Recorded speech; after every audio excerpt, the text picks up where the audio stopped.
2025వ సంవత్సరం మొత్తానికైతే పూర్తి వస్తూ ఉంది. 2026లోకి అయితే అడుగు పెట్టబోతున్నాం. ఇక 2025లో ఎలాంటి పరిస్థితులను ఎదుర్కొన్నారు, 2025 ఎలాంటి జ్ఞాపకాలను మిగిలించింది అడిగి తెలుసుకుందాం. మనతో పాటుగా నల్గొండ గద్దర్ అలియాస్ నర్సిరెడ్డి మనతో పాటుగా ఉన్నారు. అన్న నమస్తే. ఎట్లా ఉంది మొత్తం 2025 డిసెంబర్ గడిచిపోతా ఉంది, 2026లోకి అడుగు పెట్టబోతా ఉన్నాం. ఎట్లా ఉంది 2025 సంవత్సరం అనుభవాలు? ఓకే అన్న, చాలా సంతోషంగా ఉంది. 2025 చాలా విజయవంతంగా ఉన్నదన్న. ఎందుకంటే నేను కూడా ఎన్నో చాలా మంచి మంచి సాంగ్స్ పాడాను అనేటువంటి సంపూర్ణంగా నాకు చాలా సంతోషంగా ఉన్నాను. 2026 కూడా అంతే సంతోషంగా ఉంటామని రాష్ట్ర ప్రజలందరూ కూడా, తెలుగు ప్రజలందరూ సుఖశాంతులతో వర్ధిల్లాలని నేను మనస్ఫూర్తిగా కోరుకుంటున్నాను. 2025లో చాలా పాటలు పాడి ఉండొచ్చు మీరు, అంటే దాదాపుగా పొలిటీషియన్కి సంబంధించినటువంటి పాటలైనా లేకపోతే డివోషనల్ అయినా. డివోషనల్ అయితే ఇప్పటికి కూడా అది పరుగులు పెడతా ఉంది, 100 మిలియన్లకు దగ్గరలో పరుగులు పెడతా ఉంది. ఆ శివునికి సంబంధించినటువంటి పాట, ఆ పాట మీ గొంతు నుంచి. నాకు 2025లో నాకు చాలా పెద్ద హిట్ ఏంటంటే శివుడి గురించి నేను పాడినటువంటి పాట, తమ్ముడు మాట్ల తిరుపతి రాసినటువంటి పాట, రవి కళ్యాణ్ అన్న మ్యూజిక్ డైరెక్షన్లో చేసినటువంటి పాట చాలా గొప్ప హిట్టు ఇచ్చింది నాకు 2025లో. ఆ శివుడు మనస్ఫూర్తిగా నన్ను చల్లగా దీవించి శివరాత్రికి నేను విడుదల చేశానన్న. ఎక్కడ ఏ నోట చూసినా ఆ శివుడి సాంగ్ ఉంది. మరీ ముఖ్యంగా ప్రతి సోమవారం రోజు మాత్రం ఒక 2 lakhs వ్యూస్ ఉంటాయన్న దానికి. ఆ సాంగ్ గురించి మీకు తెలుసు. శ్రీశైల శిఖరాన సిరిగల్ల దేవుడ, గంగ గౌరీలోను లా ప్రాణనాథుడ, సృష్టిని ఆడించే ఓ దేవదేవుడ, పల్ల జడల స్వామి శివుడో, పాపాలు కడిగి పారేటీశ్వరుడో, అన్ని నువ్వే నట శివుడో, లోకమంతా నువ్వే నట శివుడో. ఈ సాంగ్ ఎక్కడ చూసినా ఇదే సాంగ్ అన్న. నాకు చాలా సంతోషాన్ని ఇచ్చింది.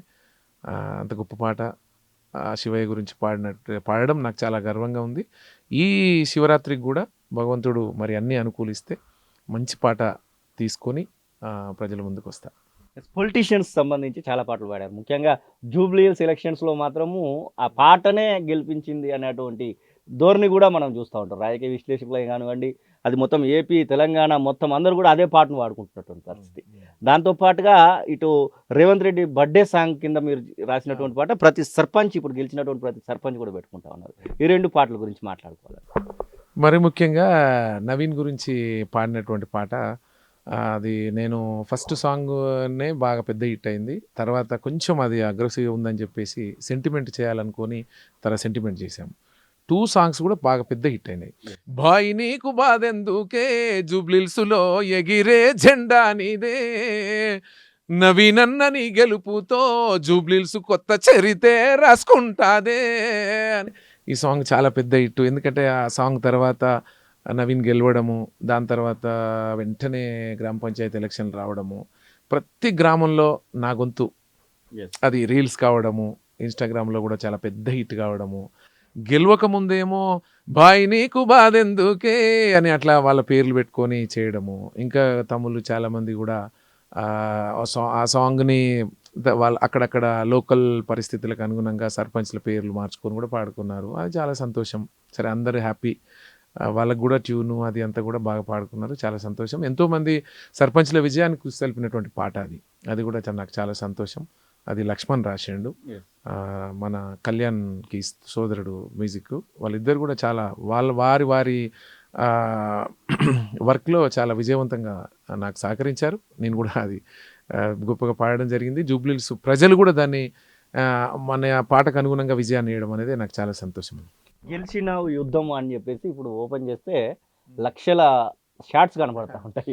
అసలు ఇది ఏంటి అసలు? దానిలో కేవలం ఒక చరణం మాత్రమే అది, కానీ అది ఇప్పుడు అయితే అది మొన్న జూబ్లీహిల్స్ ఎలక్షన్ జరిగే ఆ క్రమంలోనే రేవంత్ అన్న బర్త్డే రావడం జరిగింది. అది రేవంత్ అన్న బర్త్డేకి ఒక సాంగ్ చేయడం జరిగింది. అది ఆ సాంగ్లో అంటే రేవంత్ అన్న ప్రతి సందర్భంలో అసెంబ్లీలో కానీ అక్కడ కానీ ఇక్కడ కానీ అంటుంటే ఆయన చెప్పిన దాన్ని బట్టే ఆ పాట, ఆ లైన్స్ రాయడం జరిగింది లక్ష్మణ్. అది ఆయన గెలిచినాము యుద్ధము, గెలిచినాము యుద్ధము, చాల్ కేల్కతము, పగలేంది రాబై ప్రతీకారమేంది బై, నమ్ముకున్న బ్రతుకు కోసం నమ్ముకున్న ప్రజల కోసము అని అంటుంటాడు.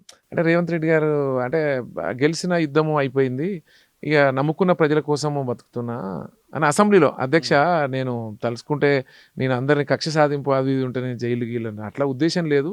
ఎలక్షన్లు దాని తర్వాత ప్రజల కోసం పనిచేస్తా అని చెప్పిన సందర్భం ఎక్కడో మాట్లాడుతుంటే విని ఆ క్లిప్పు అది చూసుకొని లక్ష్మణ్ రాయడం జరిగింది. అది నా వాయిస్కి చాలా బాగా బాగా పేలింది. అంటే అప్పుడేమో భాయ్ నీకు బాధ ఎందుకు అని సర్పంచ్లు అందరూ వేసుకున్నారు, గెలిచినాము యుద్ధము అనేది. ఎందుకంటే ఎవరికైనా ఊర్లో కూడా పగలేందిరా భయ్ ప్రతీకారాలేంది, ప్రజలతో మమేకమై అందరం కలిసి ఉందామని చెప్పేటువంటి మంచి సందర్భం, మంచి మెసేజ్ ఇచ్చేటువంటి పాట అని కూడా ఈ సందర్భంగా మనం గుర్తు చేసుకో తప్పదు.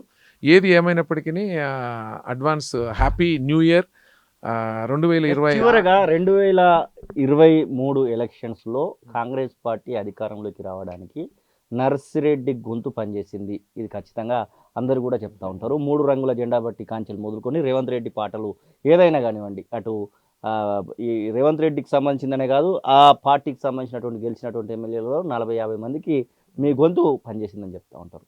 ఇంత చేసినటువంటి నర్సిరెడ్డికి అధికార పార్టీ ఏదైనా పదవి ఇవ్వడానికో లేకపోతే ఏదైనా ఆలోచన చేస్తుందా అని చెప్పేసి కూడా ప్రశ్నలు వస్తూ ఉన్నాయి. అలాంటి సమాచారం మీకు ఏమైనా ఉందా? అలాంటి ఆశలను ఏమైనా ప్రభుత్వం నుంచి కల్పిస్తూ ఉన్నారు? అంటే మరీ ముఖ్యంగా నా వల్లనే నా పాటతోనే అన్ని వచ్చినాయి అనేది నేనైతే నమ్మను. కానీ సరే ప్రజల్లోకి ఇస్తాము, ప్రజలు ఎట్లా దాన్ని ఎంజాయ్ చేస్తూ ఉన్నారు, ఎట్లా కార్యకర్తలు చాలా ఉరకలు వేసే ఉత్సాహంతో వాళ్ళు కార్యకర్తలు చాలా ఆనందంగా ఉండాలంటే ఒక మంచి పాట ఉండాలి.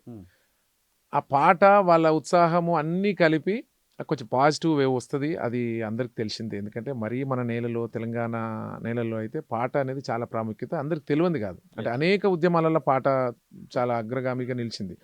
నాటి నిజాంకు వ్యతిరేకంగా సాయుధ పోరాటం కానీ, మళ్ళీ జరిగే అనేక ఉద్యమాలు కానీ, తర్వాత మలిదేశ తెలంగాణ ఉద్యమాల్లో చూసాం. మొన్న జరిగినటువంటి వచ్చిన తెలంగాణలో కూడా రాజకీయ నాయకులందరికీ కూడా పాటలే చాలా ప్రాముఖ్యత. అది కవులది, గాయకులది, అందరిది చాలా ప్రాముఖ్యత అది ఉంటుంది. అది మరీ ముఖ్యంగా నాదే చాలా గొప్ప అని నేనైతే ఒప్పుకోను. రాసిన రైటర్ చాలా గొప్ప, చేసిన మ్యూజిక్ డైరెక్టర్ చాలా గొప్ప. సరే ఆ నాయకుడికి కూడా గొప్ప పేరు ఉండాలి, ఆ పార్టీకి కూడా ప్రజలు నమ్మాలి. వాళ్ళు ఎంత శక్తివంతంగా ఉన్నారో ఎంతో కొంత నేనైతే గొంతు పాటలు చాలా ప్రాముఖ్యత అని చెప్తాం, కానీ మొత్తం పాట అనేది నేనైతే ఒప్పుకోను. అది ప్రజలు ఇచ్చే తీర్పు, అది ప్రజలకే. పదవి గురించి ఏం మాట్లాడుతున్నారు? అంటే పదవి గురించి నేనైతే ఏమీ అడగలేదు. సరే నాకు ప్రజలు నిండుగా దీవించారు, నా పాటల్ని గుండెలో పెట్టుకొని వింటున్నారు. నాకు ఇందులో ఉన్నంత ఆనందం ఎందులో లేదు. చివరగా రేవంత్ రెడ్డి పాటలలో ఒక పాట మీ గొంతు నుంచి. ఈ మధ్యకాలంలో రేవంత్ అన్నకు ఎప్పుడు ఫోర్స్గా ఫైర్గా నేను ఎప్పుడు చేస్తుంటాం. అది లక్ష్మణ్ రాసినప్పుడు కానీ, నేను పాడినప్పుడు కానీ. ఈ మధ్య కొండరెడ్డి పల్లె అని ఒక సాంగ్ వచ్చింది. రంగు రంగులు వద్దిన సేతితోనే, రంగు రంగులు వద్దిన సేతితోనే, ఆ సేతితోనే 3 రంగుల జెండనెగరేసినాడే, ఎగరేసినాడే, గర్వమెక్కిన గడికి గుండైనాడే, దండైనాడే. ఈ పాట కూడా చాలా పెద్ద హిట్ పాట. ఇది జనాలు చాలా ఆదరించారు. ఎక్కడ చూసినా రీల్స్లలో కూడా ఇది ఎక్కడ ఫోన్ ఇట్లా పట్టుకొని ఇట్లా అంటే వస్తుంది. చాలా సంతోషం అనిపిస్తుంది. ఎందుకంటే ప్రతి యువకుల కానించి వృద్ధుల దాకా ఎవరి చేతుల్లోనైనా ఇప్పుడు ఫోన్ ఉంటుంది, ఇన్స్టా కానీ, సోషల్ మీడియాలో. నేను ఇట్లా వెళ్తున్నప్పుడు నా ఎన్నో సందర్భాల్లో నా పాట నాకు వినొస్తుంటుంది. ఇంతకు మించిన ఆనందం ఎందులో లేదని నేను నమ్మిన. భగవంతుడు నాకు గొప్ప అవకాశాన్ని ఇచ్చాడు, గొప్ప గొంతునిచ్చాడు. ఇందులో చాలా ఆనందంగా ఉన్నా. నేను రాజకీయాలు ఇవన్నీ కూడా నేను అడగలేదు, నాకు అంత అవసరం అనిపించలేదు. ఇప్పుడైతే హ్యాపీగా ఉన్నా. మీ అభిమానులకు మీరు చెప్పేటువంటి చివరి సందేశం, ఎందుకంటే చాలామంది గంజాయి, డ్రగ్స్, మీరు కూడా డ్రగ్స్ నిర్మూలన కోసం పాటలు రాపించుకొని పాడినటువంటి సందర్భాలు ఉన్నాయి. ప్రభుత్వం తరపు నుంచి కూడా సేకరణ జరుగుతూ ఉంది. మీరు మీ అభిమానులకు ఇచ్చేటువంటి 2026 సందేశం అయితే, ఈనాటి యువత డ్రగ్స్ కానీ, మత్తు పదార్థాల్లో మునిగిపోవద్దు. తల్లిదండ్రులు గొప్ప కళలు కానీ, గొప్ప ఆశలతో, చిన్న చిన్న ఉద్యోగాలతో రేపటి భారత పౌరులుగా తీర్చిదిద్దాలని ఏ బిడ్డ, ఏ తల్లి తండ్రి అయినా, కొడుకులు కానీ, బిడ్డలు కానీ సంతోషంగా బతకాలని కలలు కంటున్నారు. వాళ్ళ కళలను మీరు వమ్ము చేయొద్దు. మీరు డ్రగ్స్ వైపు కానీ, చెడు వ్యసనాల వైపు కానీ, చెడు స్నేహితుల వైపు కానీ మీరు వెళ్ళకుండా పొద్దున్నే లేవగానే గ్రౌండ్కి వెళ్ళండి, గ్రౌండ్లో ప్రాక్టీస్ చేయండి. ఇంత 20 నుంచి 30 ఇయర్స్ లోపు పిల్లలు అందరూ కూడా ఫిట్ ఉండాలంటే పక్క 5 km 10 km ఆనందం అంతా కూడా. మేము ఈ మధ్య రవి కళ్యాణ్ గారు, మ్యూజిక్ డైరెక్టర్ రవీణ కానీ, నేను కానీ ఈ మధ్య స్పోర్ట్స్ గురించి ఒక మంచి పాట చేసినాం. ఆటపాటల్లో ఉన్నంత ఆనందము ఎక్కడ లేదు. ఆడుతూ పాడుతూ ఆనందంగా హాయిగా ఆటపాటలతో నెమలి నాట్యం ఆడి కోయిల రాగం తీయండి. కానీ చెడు వైపు మీరు వెళ్ళొద్దు, చెడుని వినొద్దు, చెడు చేయొద్దు. ఎప్పుడు కూడా ఆటల్లో పాటల్లో మంచి వాకింగ్ ఫిట్గా ఉండడానికి ప్రయత్నించండి అని మనస్ఫూర్తిగా కోరుకుంటూ 2025 మనకు భగవంతుడు మంచినే ఇచ్చాడు. 2026 కూడా మనకంత మంచి జరగాలని మనస్ఫూర్తిగా ఆ ఏడుకొండల వాడిని, ఆ శ్రీశైల మల్లికార్జున్ని, యాదగిరిగుట్ట లక్ష్మీ నరసింహస్వామిని, నేను ఇష్టంగా నమ్మే రేణుకా ఎల్లమ్మ దేవతని మనస్ఫూర్తిగా నమ్ముతూ సెలవు. థ్యాంక్ యూ అన్న. Happy new year once again మీకు. ఎస్, ఇది నర్సిరెడ్డి చెప్తున్న మాటలు. మొత్తం మీద 2025 చాలా గొప్ప జ్ఞాపకాలను అయితే ఇచ్చిందనేటువంటి మాటను అయితే వారు చెప్తున్న పరిస్థితి. దాంతోపాటుగా వారి యొక్క అభిమానులు ఎలా 2026లో నడుచుకోలేనటువంటి సందేశాన్ని కూడా వారు ఇస్తున్నటువంటి సందర్భాన్ని చూస్తూ ఉన్నాం. కెమెరా పర్సన్ అజార్తో శ్రీనివాస్, తొలి వెలుగు, హైదరాబాద్. అసలైన తొలి వెలుగు. ఫాలో వాట్సాప్ @తొలి వెలుగు అఫీషియల్.